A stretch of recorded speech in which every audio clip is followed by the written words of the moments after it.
Programang ito ay rated SPG, striktong patnubay at gabay ng magulang ang kailangan. Ang nangyaring pagkahuli ni Ramon, Don Julio at Marites ay mas lalo lang ikakasira ng mga gerero. Magproprotesta ang mga taga-suporta ni Tanggol at uusigin nila ang mga gerero na gusto umanong patayin ng mga gerero ang mga Montenegro para pagtakpa ng pandaraya nila sa eleksyon para wala na umanong kumalaban sa kanila.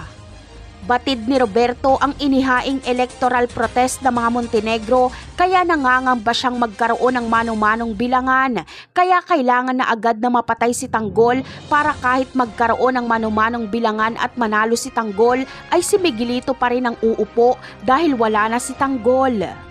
Kaya naman, dito ay nagawang gamitin ni Roberto si Divina matuntun lang sila Tanggol.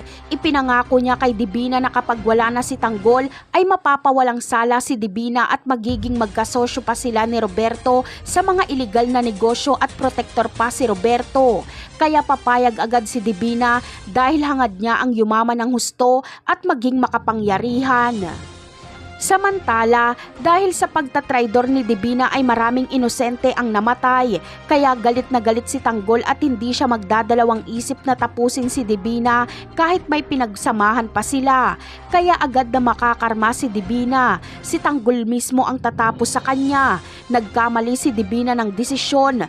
Kung pinili niyang pumanig kay Tanggol ay mailalabas siya ni Tanggol sa kulungan. Pero pinili niya si Roberto kaya gagamitin lang siya.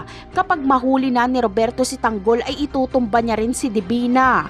Napakarami pa nating dapat abangan sa mga susunod na episode. Paalam!